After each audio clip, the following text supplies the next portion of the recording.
Assalamualaikum warahmatullahi wabarakatuh. Perkenalkan, saya Taufik Hidayat, NIM 103222076. Pada video kali ini saya ingin mempresentasikan tugas UAS mata kuliah Hukum Internasional yang diampu oleh Bapak Noval Sebastian SHMH. Pada video kali ini saya akan membawakan studi kasus yang berjudul perselisihan perkara terkait impor daging ayam antara Indonesia dengan Brasil melalui Disputed Settlement Body atau DSB terhadap World Trade Organization atau WTO. Sebelum masuk pada studi kasus pembahasan, saya ingin membacakan terkait latar belakang terjadinya kasus tersebut.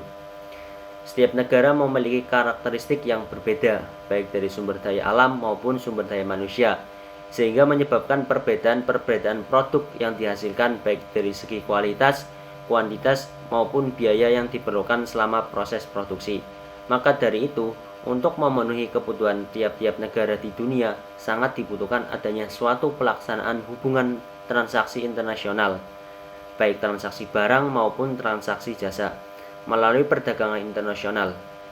Pelaksanaan kegiatan perdagangan internasional tidak mudah karena langsung berhadapan dengan sistem hukum sebuah negara.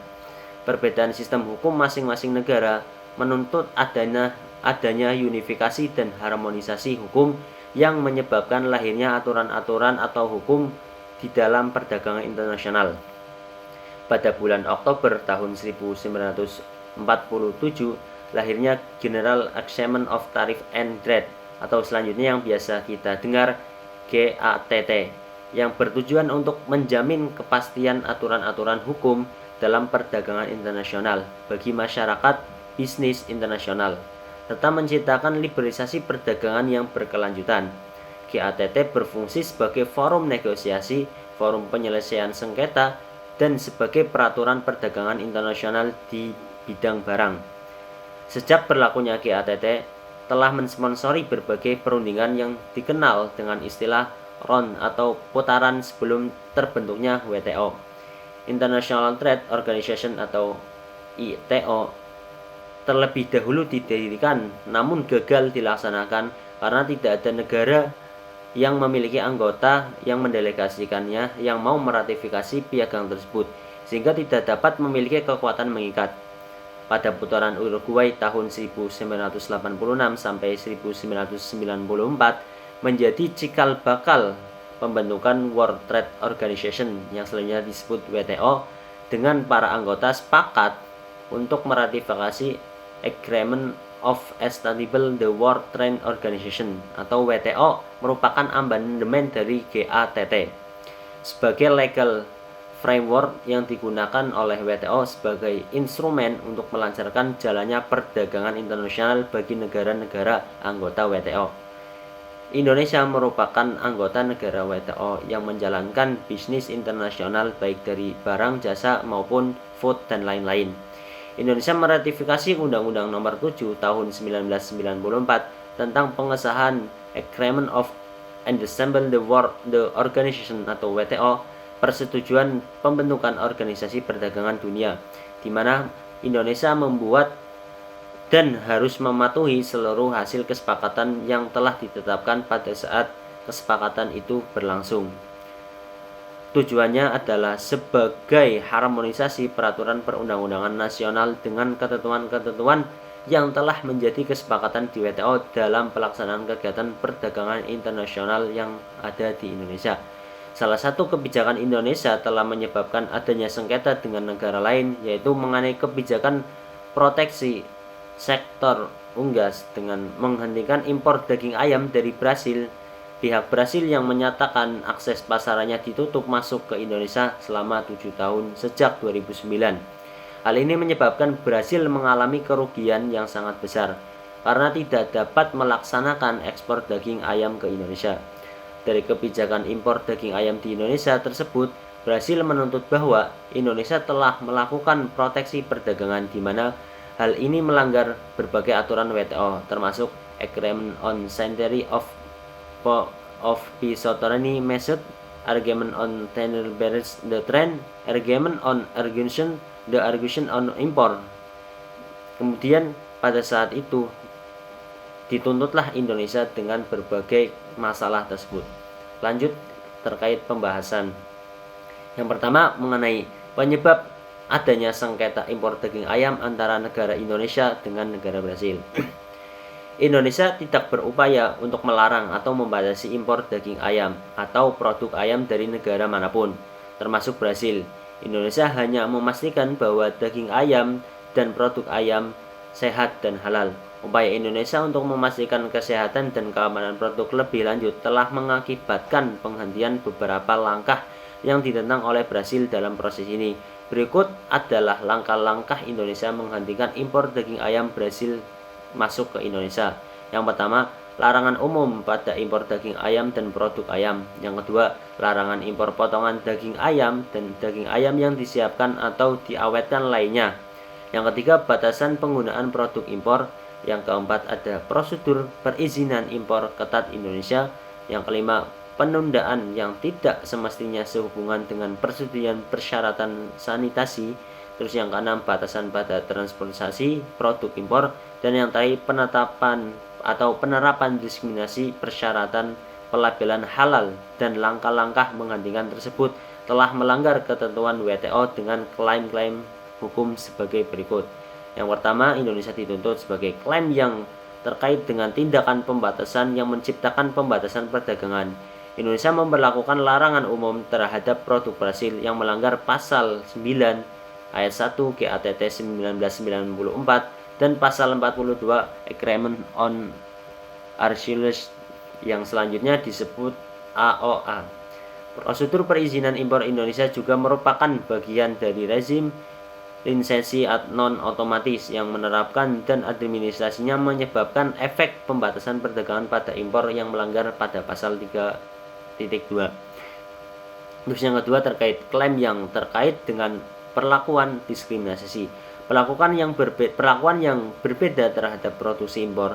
Brasil tidak dapat mencapai saluran distribusi yang paling penting di negara itu, di mana sebagian besar pembelian makanan terjadi. Kiriman dari Brasil untuk digunakan di restoran Jakarta tidak dapat diarahkan ke pasar tradisional atau bahkan ke tujuan lain yang dimaksudkan seperti hotel. Oleh karena itu, persyaratan penggunaan yang dimaksud memiliki efek yang berbeda dan melanggar kedua pasal tersebut. Terus yang ketiga terkait klaim dengan hambatan sanitasi. Dalam perselisihan ini, ketiadaan respon sepenuhnya setelah 7 tahun proposal pertama adalah bukti yang jelas bahwa pihak berwenang Indonesia telah selesai, tidak adil atau menunda prosedur untuk memeriksa dan memastikan pemenuhan persyaratan sanitasi yang akan memungkinkan untuk ekspor produk Brasil dengan tidak menjawab pihak berwenang Indonesia melanggar lampiran C ayat 1 dari perjanjian SPS. Jadi yang selanjutnya mengenai penyelesaian sengketa impor daging ayam antara Indonesia dengan Brasil melalui DSB dan WTO. DSB sebagai badan penyelesaian sengketa WTO dalam memberikan rekomendasi dan merumuskan aturan tidak diperkenakan menambahkan atau mengurangi hak dan kewajiban dari negara yang anggotanya tercantum dalam perjanjian. Dalam daftar sebagai perjanjian yang sangat dapat diajukan menggunakan mekanisme penyelesaian sengketa pada pasal 3 DSU yang terdiri dari konsultasi penyelesaian sengketa berdasarkan pasal ke-23 panel. Proses panel hasil keputusan WTO naik banding melalui expert body implementasi keputusan retalisasi sebagai pelaksanaan keputusan.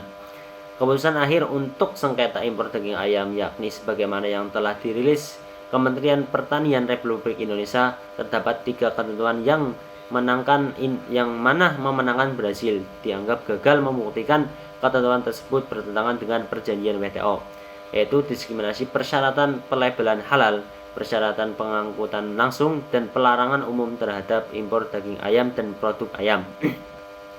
Sedangkan ketentuan yang dimenangkan oleh Brasil karena dianggap bertentangan dengan perjanjian WTO yaitu daftar produk yang dapat diimpor, persyaratan penggunaan produk impor, prosedur perizinan impor, penuntasan proses persetujuan sertifikat kesehatan impor, atau keputusan Kemenak berasal dari Brasil di mana WTO dan Indonesia dan Brasil bersepakat untuk tidak melakukan banding. Implikasi dengan tidak dilakukannya banding, maka Indonesia harus menyelesaikan dan mengimplementasikan putusan final panel WTO yang akan dilakukan dengan perubahan dan menyederhanakan sebagaimana dalam Peraturan Menteri Pertanian Nomor 34 Tahun 2016.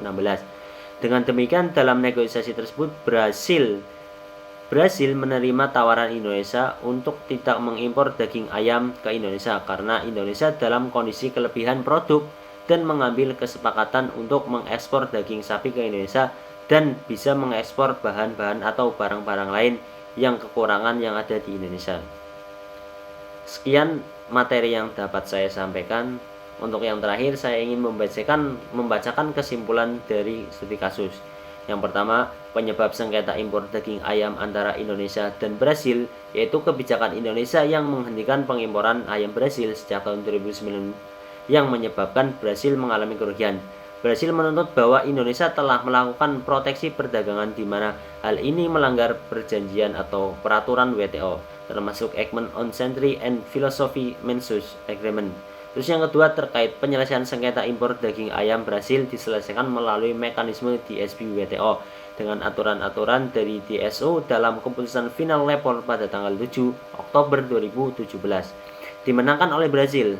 4 ketentuan yang dimenangkan oleh Brasil karena dianggap bertentangan dengan perjanjian WTO. Jelas Indonesia kalah, yaitu daftar produk yang dapat diimpor positif, persyaratan penggunaan produk impor sesuai dengan legal, prosedur perizinan impor juga legal, kemudian penundaan proses persetujuan sertifikat kesehatan yang secara legal dilampirkan. Indonesia dan Brasil bersepakat untuk tidak melakukan banding dan melaksanakan kesepakatan bahwa Brasil menerima tawaran Indonesia untuk tidak mengimpor daging ayam ke Indonesia karena dalam kondisi kelebihan produksi dan mengambil kesempatan lain untuk mengekspor daging sapi ke Indonesia dan kerjasama lainnya yang menguntungkan antara kedua belah pihak. Mungkin sekian presentasi dari saya. Mohon maaf apabila ada kesalahan. Wabillahi taufiq wal hidayah. Wassalamualaikum warahmatullahi wabarakatuh.